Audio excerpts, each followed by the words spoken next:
Baik, Bapak Ibu yang terkasih, ya, Bapak-bapak yang terkasih, saudara-saudari yang terkasih, materi pada hari ini materi yang ke-10 ya, yaitu iman gereja berkembang. Nah, ini dari tadi kita melihat situasi suasana yang begitu membuat kita ya kan, oh begitu ya, rasanya beriman.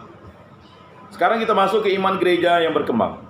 Ketika perayaan liturgi mulai diubah, banyak orang di dalam gereja yang mulai gelisah. Mereka menyangka dalam umat gereja bahasa Latin dan cara perayaan misa harus tetap sama untuk segala waktu dan zaman. Kegelisahan itu mempunyai hubungan dengan Konsili Vatikan kedua umumnya. Tidak semua uskup sedunia sependapat mengenai banyak soal yang penting mengenai agama. Rupanya bukan saja mengenai bentuknya, melainkan mengenai isinya. Kalau dikatakan bahwa bentuk dan praktik tidak perlu semuanya tetap sama, hanya pokoknya tetap. Tampaknya orang belum puas juga, sebab bahkan mengenai isi pokok rupanya tidak semua uskup dan ahli-ahli agama dalam gereja sependapat. Karena itu hal ini perlu kita pelajari supaya menjadi terang. Ini ada pertanyaan dari Pak Andre sekian waktu yang lama yang lalu. Mungkin dah lupa pertanyaannya. Pertanyaannya cukup panjang. Maka saya jawabannya panjang juga. Sekian waktu saya jawab ya Pak Andre ya. Jadi Pak Andre waktu itu tuh jelas tegas dia bertanya. Ya. Allah mewahyukan diri kepada dunia melalui perbuatannya di dalam sejarah. Allah pencipta menyatakan diri dengan mencipta dunia dan umat manusia terus-menerus. Sebab itu tampak kepada kita wajah dunia berkembang dari satu keadaan kepada keadaan yang berikut di dalam kekuatan penciptaan Allah. Malahan kita mengetahui dari kitab suci, dunia dipimpin dan diantar oleh Allah dalam perkembangannya menuju akhir zaman, menuju Kristus. Nah, menuju akhir zaman itu maksudnya menuju Kristus. Mengenai umat manusia, kita telah menyentuh proses perkembangan menuju persatuan oleh kekuatan penciptaan Allah melalui usaha manusia. Di dalam proses itu, pada suatu waktu, Allah menyatakan diri dengan menempa suku-suku Ibrani menjadi bangsa Israel, lalu mengantarnya menuju saat Yesus dilahirkan di Bethlehem. Allah menunjukkan sabdanya kepada Israel juga menurut bentuk dan isi yang sesuai dengan masa dan masyarakat. Sebagai contoh, baiklah disebut pandangan orang beriman di Israel ya, mengenai pembalasan, mengenai perbuatan-perbuatan yang baik dan perbuatan-perbuatan yang jahat. Ketika Israel masih hidup dalam masa patriarkat, yaitu persatuan suku seturunan masih sangat erat, maka berkat Allah terasa di dalam keturunan banyak dan hasil tanah yang berlimpah. Bacalah sabda Allah kepada Ibrani, Kejadian 22 ayat 17, bacalah Mazmur 127 ayat 3-5, dan terlebih Mazmur 128 tentang anak-anak yang banyak. Orang yang baik diberi hidup lama, orang yang berdosa harus mati muda. Hal itu sesuai dengan pandangan alam di zaman purba ya. Permulaan bumi adalah tempat orang yang hidup. Di bawah permukaan bumi terdapat roh-roh dari orang yang sudah mati. Suatu pandangan alam yang masih terdapat di dunia animistis. Di ruang orang yang mati tidak ada hubungan dengan Allah. Hanya di bumi saja. Orang zaman itu tidak mengetahui akan keadaan bahagia bagi orang baik yang telah meninggal. Berabad-abad kemudian ketika keadaan masyarakat dan cara berpikir mulai berubah, Israel memandang hal itu sebagai soal yang sulit. Nabi Yeremia juga bertanya dengan susah hati dalam Yeremia 12 ayat 1. Mengapa orang yang tidak menghormati Tuhan hidup berbahagia dan orang yang jahat hidup berdamai? Seluruh kitab Ayub adalah pergumulan hati mengenai soal itu. Dan hanya tahu menjawab, Allah itu adil biarpun kita tidak mengerti. Dalam kitab Kebijaksanaan, abad pertama sebelum Kristus sudah mulai dinyatakan pikiran bahwa jiwa orang saleh yang telah dibunuh oleh orang ateis berada dalam tangan Allah dalam damai. Nah, itu Kebijaksanaan bab 3 ayat 1-4 ya. Dalam perjanjian baru, pernyataan diri Allah sampai pada puncaknya karena Allah menyatakan diri secara pribadi dalam diri Yesus Kristus. Sabda Allah pribadi di dunia ini, namun cara menyatakan misteri Kristus dalam bahasa kita dan dalam pengertian kita juga berkembang. Rasul-rasul sendiri memakai pengertian filsafat zamannya untuk menyatakan misteri Kristus. Menurut pengertian Yahudi, pribadi Yesus sebagai wahyu Allah disebut putra Allah. Santo Yohanes di samping memakai pengertian dari filsafat dunia, menyatakan bahwa misteri Kristus turut berkembang pula. Sebab itu katekismus juga akan bertumbuh menurut zaman dan tempat. Tetapi isi pokoknya tetap menyatakan misteri Allah dalam Kristus.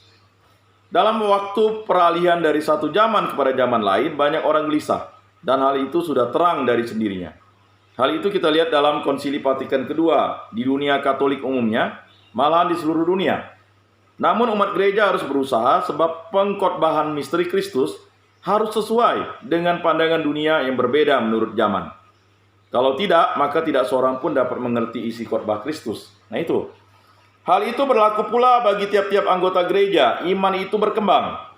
Tetapi bukan di luar usaha kita sendiri.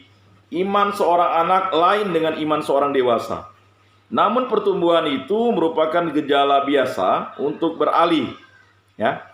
Namun pertumbuhan itu membawa krisis, kan? Timbul rasa bimbang, kegelisahan hati. Hal itu merupakan gejala biasa untuk beralih dari cara beriman anak-anak menuju cara beriman dewasa. Yang penting untuk pertumbuhan iman yang harmonis ialah pertumbuhan melalui praktek kehidupan, yaitu dengan menjalankan iman, terutama dalam perayaan liturgi sebagai suatu perayaan bersama dengan seluruh umat. Sabda Yesus, di mana 2-3 orang berkumpul di atas atau atas namaku, di situ aku berada di tengah-tengah mereka. Hal itu terutama dimaksudkan dengan perayaan liturgi bersama. Kita mendengar pembacaan kitab suci. Dalam misa dan sakramen kita merasakan pertemuan dengan Yesus Kristus. Dalam pimpinan gereja kita menikmati pimpinan Kristus. Kita turut bergiat menyalurkan rahmat Allah kepada alam sekitar kita. Demikian kita bertumbuh dalam iman dari masa ke masa. Kita juga belajar memberikan perhatian penuh kepada isi kabar gembira. Kalau seseorang belajar terus-menerus mengenai berbagai bidang hidup lainnya, tetapi mengenai pengertian isi agama, ia tidak mengatasi fase katekismus anak-anak. Hal itu merupakan sesuatu yang ganjil. Iman kita tetap berkembang, juga iman semua uskup dan semua imam. Selama mereka hidup, itu berlaku bagi kita semua. Jadi iman kita itu berkembang terus-menerus. Ya. Sebab sabda Allah bertumbuh dalam hati kita seperti diterangkan oleh perumpamaan Yesus sendiri dalam Lukas 8 ayat 4-15 dan Matius 13. Sabda Allah itu seperti biji benih yang kecil, tetapi selalu bertumbuh. Terdapat banyak rintangan yang mungkin menyebabkannya tidak sampai menjadi matang, bahkan mati sebelum bertumbuh menjadi besar. Kalau ia jatuh di tanah yang baik, dipelihara dan dipupuk, maka dihasilkannya buah 100 ganda. Bapak-bapak yang terkasih dalam Yesus Kristus, marilah kita bertumbuh dalam iman. Terima kasih yang sudah hadir, ya. Terima kasih juga, ya kan, bagi yang sambil bekerja, sambil melayani, sambil mendengar, sambil membuat proposal, sambil ngetik WA, sambil ngetik SMS, sambil, ya kan, mungkin terpana dan sebagainya. Ya, terima kasih atas kehadirannya.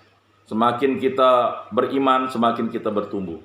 Semakin kita percaya, semakin Yesus Kristus, ya, menjadi Tuhan dan Juru Selamat kita untuk selama-lamanya.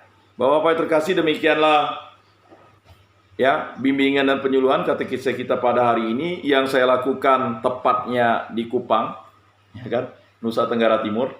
Jadi akhirnya saya sampai ke Kupang, Nusa Tenggara Timur, ya kan, dan bisa melaksanakan kegiatan bimbingan dan penyuluhan melalui teknologi. Ini suatu hal yang luar biasa. Mari kita gunakan teknologi untuk terus, ya, meyakini, membuat kita percaya. Kalau kita percaya, orang yang mendengar kita percaya karena Kristus Yesus, bukan karena kita. Ya. Jadi terima kasih untuk perhatiannya. Jangan kerajinan kendor, semakin kuat bersatu terus dalam doa. Dan yang paling utama, jangan pernah menyerah dalam keadaan kondisi apapun. Sesulit apapun kondisi bapak-bapak di tempat ini, ya, ciptakanlah suasana gembira, ya kan? Ada lagu itu. Hati yang gembira adalah obat, kan begitu. Ya kan? Kalau susah, gembiralah, pasti akan gembira. Terima kasih. Kalau ada kesalahan mohon dimaafkan. Mari kita tutup kegiatan kita dalam doa. Dalam nama Bapa dan Putra dan Roh Kudus. Amin. Allah Tritunggal yang Maha Kudus, kami mengucap syukur dan terima kasih atas karya agungmu, maka kami dipertemukan pada hari ini. Berkatilah keluarga kami, terutama istri-istri kami, anak-anak kami, cucu-cucu kami, orang-orang tua kami, dan segala orang-orang yang kami cintai.